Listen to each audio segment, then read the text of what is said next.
Vamos a platicar con Alfonso Rodríguez, que nos acompaña el día de hoy. Alfonso, buenas noches. ¿Cómo estás, Tulio? Buenas noches. Buenas noches, Alfonso.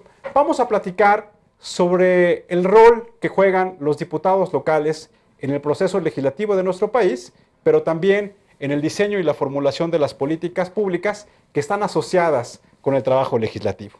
Entonces, primero tendríamos que preguntarnos, Alfonso, ¿cuál es la diferencia que podemos encontrar entre los diputados federales, sabemos que son 500 y que representan a todo el país, con los diputados locales, que son los que representan a una entidad federativa y que tienen algunas características distintas? ¿Qué nos puedes platicar, Poncho? Pues mira, Tulio, platicándote de la pregunta que me haces, te puedo decir que pues, los diputados locales sí representan al Estado, pero al Estado en el que viven. O sea, representan, por ejemplo, son diputados locales de Nuevo León, son diputados locales de Jalisco y trabajan para su Estado, a diferencia de los federales que representan al Estado, pero trabajan para la Federación. En ese sentido, en los diputados federales, los diputados locales, perdón, tienen facultades para aprobar el presupuesto del gobierno del Estado y para aprobar la ley de ingresos del gobierno del Estado. Es decir, como un poco como platicábamos cuando hablábamos de los diputados federales, que nosotros consideramos que tienen dos funciones fundamentales: la aprobación de los ingresos y de los egresos, pero también la revisión de la cuenta pública, que consideramos que es algo importante que debemos tomar en cuenta los ciudadanos, porque eso es el famoso check and balance, la famosa rendición de cuentas que debemos nosotros exigirle los ciudadanos a los gobernantes. Sí, es correcto. Y también tiene otra facultad que es muy interesante y que tiene que ver con lo que hablabas tú en la introducción, que es cuando los diputados federales o el Congreso Federal aprueba o aprobó una reforma constitucional, son los congresos locales los que tienen que avalar esa reforma y tienen que avalarla 17 de esos congresos locales. Y eso me parece que también es muy relevante, porque eso lo que significa es que, por una parte, cuando hay una reforma de carácter constitucional, que es lo que regula el quehacer de nuestro país con todos los actores, pues eso también lo que significa es que la importancia de los congresos locales es que también le dan esa coherencia para que no solamente sea la federación, sino los gobiernos locales los que estén de acuerdo en darle viabilidad a esas reformas. Es correcto. Creo que también algo que es importante que debemos distinguir entre los diputados federales y los diputados locales es que, por ejemplo, cuando alguna entidad federativa a la cual ellos representan tiene alguna disputa con el establecimiento de límites geográficos entre una entidad federativa con otra, pues son los congresos locales los que autorizan a que se firmen convenios entre distintas entidades federativas para resolver estas controversias, que no ha sucedido en nuestro país últimamente, pero que nos parece que es un tema relevante para darle viabilidad a la convivencia entre las entidades federativas. Es correcto. Y también, hablando yo de la convivencia que tiene con el Poder Federal, con los diputados federales y con el Congreso Federal, es que los congresos estatales también tienen facultad para hacer iniciativas de ley. ¿Esto qué quiere decir? Que los diputados locales tienen facultad para hacer iniciativas, repito, pero que tratadas en el Congreso Federal. O sea, que son legisladores federales también. Y creo que aquí lo relevante también es que en materia de finanzas públicas locales, se le llamamos a mí finanzas públicas de las entidades federativas, pues también los diputados locales, los congresos locales, tienen la capacidad de discutir y aprobar en su momento algunas contribuciones que vayan más allá de las participaciones y de los impuestos de carácter federal, para que de esa manera se pueda fortalecer las finanzas públicas locales y puedan responder a las necesidades de la población en temas muy específicos, para financiar obras públicas, para financiar algunos programas sociales que sean muy característicos de esa entidad federativa. Sí, es correcto, es correcto. Y a lo mejor podríamos hablar también ya de la composición que tienen los congresos locales, que a diferencia del Congreso Federal, nada más tienen una sola cámara. Esto quiere decir que no hay senadores locales, ¿no? Solamente son diputados locales. Es unicameral. No tenemos los elementos mínimos para poder evaluarlos, y que además, al desconocer cuál es el trabajo que hacen y al tener y estar ausentes mecanismos que nos permitan evaluarlos, pues pareciera ser entonces que la ciudadanía está ausente en la evaluación de los legisladores locales. Sí, es correcto, Tulio. Yo coincido contigo y lo platicábamos antes de que empezáramos el programa, de que los ciudadanos debemos de esforzarnos por aprender qué es lo que hacen nuestros legisladores y conocer quiénes son para poderlos calificar, porque es muy difícil nada más calificar, porque a lo mejor hemos escuchado que los diputados hacen muy mal trabajo, calificarlos como haciendo un mal trabajo. Y quizás habrá, a lo mejor nuestro diputado local, y a lo mejor nuestro diputado federal, en lo particular, han realizado un buen trabajo, han hecho su trabajo, han estudiado, son profesionales y han sido transparentes en su ¿Tú conoces a tu responsabilidad. diputado local, Alfonso? No, yo no conozco a mi diputado local. Yo soy de los que debería de acercarme a los diputados locales. Quizá me estoy más cerca, por vivir en un distrito federal, a los diputados federales, pero sí estoy consciente de que debería de conocer a mi diputado local. ¿Tú lo conoces? Fíjate que tampoco lo conozco, y te voy a decir por qué no lo conozco, porque no tengo claro cuál es el distrito electoral al que represento. Y entonces yo creo que eso es parte también del problema, porque si uno no tiene claro cuál es el distrito electoral, pues difícilmente puede identificar cuál es su diputado y tal vez tratar de meterse a varios mecanismos que algunas organizaciones ciudadanas han venido desarrollando para evaluar el desempeño de los legisladores.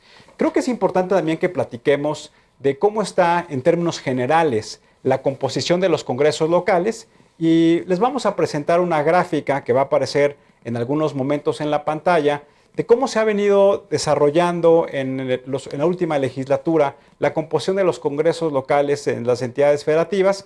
Aquí lo que vamos a observar es que claramente identificamos que los estados de la República, donde hay una mayor población, como es el caso del Estado de México, como es el caso de la Ciudad de México, Distrito Federal, y como es el caso de Veracruz, que son uno de los 5 estados en donde hay mayor número de habitantes, en donde hay más distritos electorales y además que son de los 5 estados que tienen mayor peso en la definición, en este caso, de una elección presidencial o también de lo que sería el Congreso Federal, pues son los que mayor número de diputados tienen. ¿Qué más nos puedes comentar, Alfonso? Pues es correcto, como está distribuido y como se crean los distritos electorales, los federales y los locales, es por la cantidad de gente que habita en los distritos. Entonces, es muy lógico que los estados en donde habita mayor número de gente, como es el Estado de México, Veracruz, en comparación con Baja California, Colima y Tlaxcala, sean los que menos diputados locales tengan.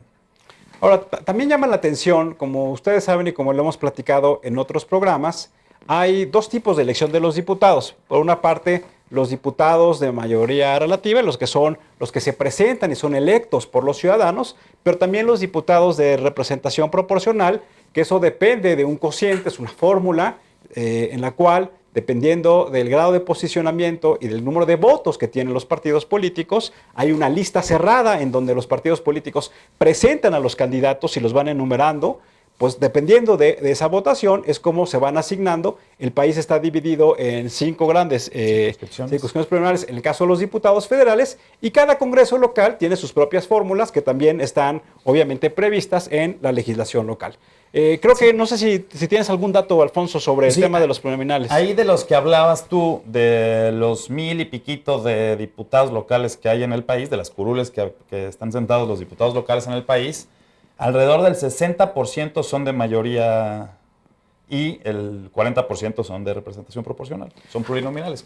A mí hay un dato que me llama mucho la atención. Hay 3 estados de la República en donde el número de diputados de representación proporcional es igual al número de diputados de mayoría relativa. Y eso me parece que es un tema que en este caso los ciudadanos de esos estados, que si mal no recuerdo es el caso de Querétaro, es el caso de Quintana Roo y es el caso de Yucatán, en donde pues tendrían que reflexionar los ciudadanos si realmente tiene el mismo peso un diputado que es electo por parte de los ciudadanos a otro que es parte de la combinación, como decíamos hace un momento, de la votación que tienen los partidos políticos.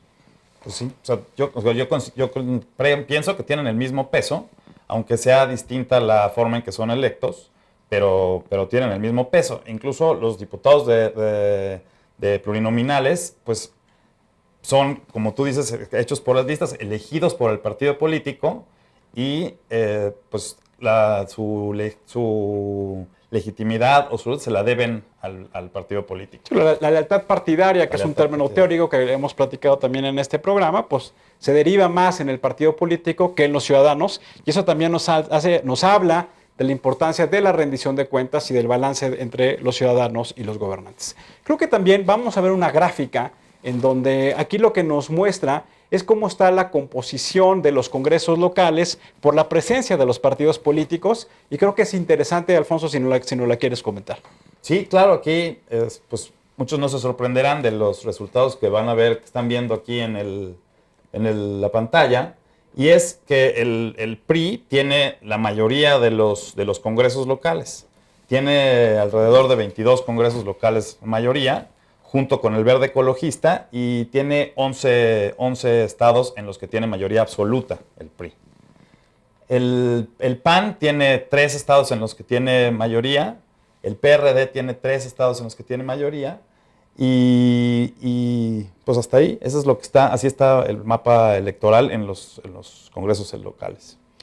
Para nuestros amigos sería importante que distinguiéramos la diferencia entre mayoría relativa y mayoría absoluta, porque eso lo que permite es la manera en cómo se coaligan o cómo se van asociando los partidos políticos para poder aprobar iniciativas de ley o para poder aprobar en este caso la cuenta pública o la ley de ingresos o el presupuesto de egresos de cada entidad federativa. ¿Por qué no nos platicas de las diferencias, Alfonso? Sí, la mayoría absoluta es cuando un partido tiene la mayoría total. Nadie más en una combinación, ninguno de los otros partidos puede tener esa mayoría. O sea, es decir, que tiene la mayoría más uno. Eso es lo que estaríamos hablando. Estamos hablando de la mayoría más uno.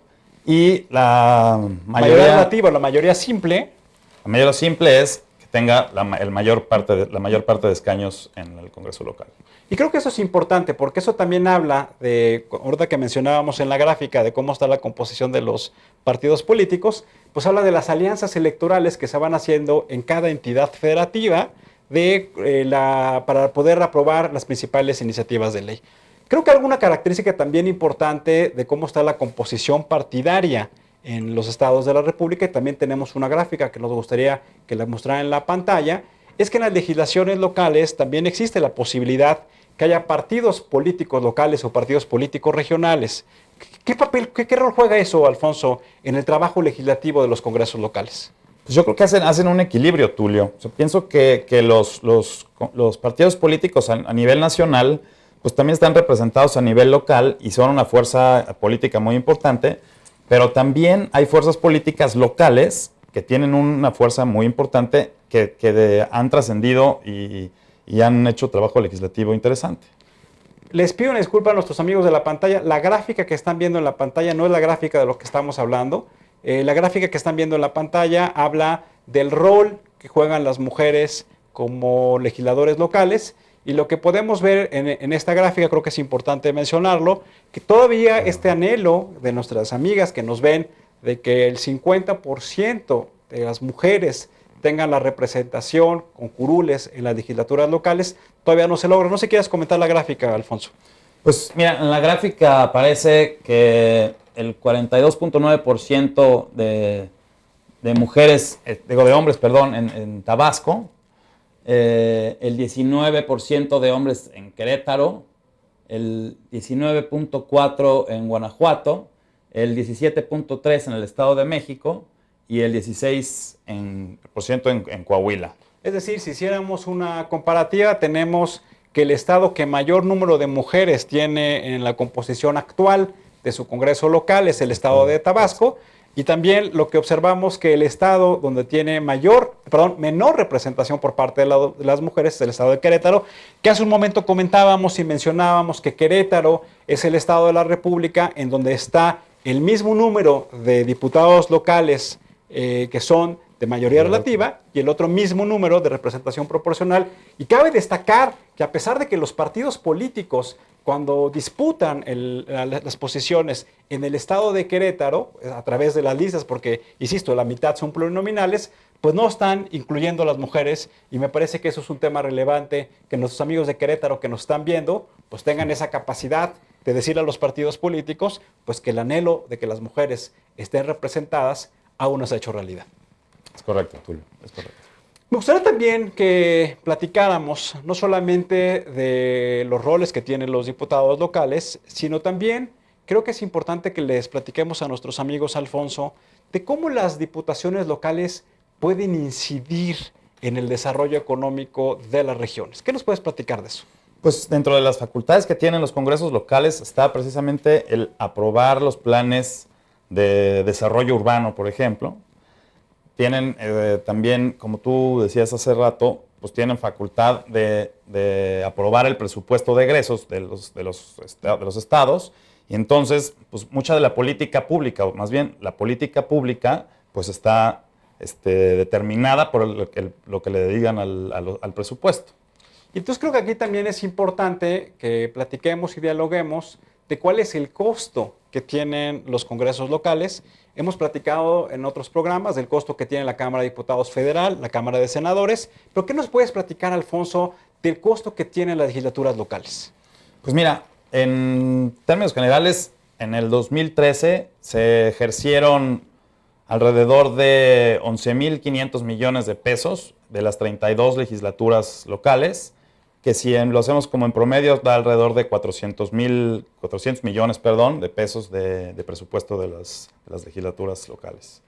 Miren, para ponerles un ejemplo, sé que ya leemos en otras ocasiones, pero me llama mucho la atención el costo de una universidad importante en México, que es el Centro de Investigación y Docencia Económica, el CIDE, que hoy se ha convertido en un principal tanque pensante, formulador de políticas públicas en el país. Pues su presupuesto son de 400 millones de pesos. Entonces ahí los ciudadanos lo que tendrían que equiparar es, oye, la capacidad de producción de políticas públicas que ha tenido esta institución académica versus la capacidad y el impacto en el desempeño de los legisladores locales, también en la formulación de políticas públicas que tienen un presupuesto promedio, como tú mencionabas, de 400 millones de pesos, pues sería un indicador interesante para poder compararlo y contrastarlo entre los ciudadanos. Sí, otro indicador, y comparándolo con el Congreso Federal, es que el Congreso Federal tiene un presupuesto, entre la Cámara de Diputados y de Senadores, tiene un presupuesto de alrededor de 12,000 millones de pesos, y esto pues, también son 11,000 millones de pesos, que más o menos es similar al presupuesto federal.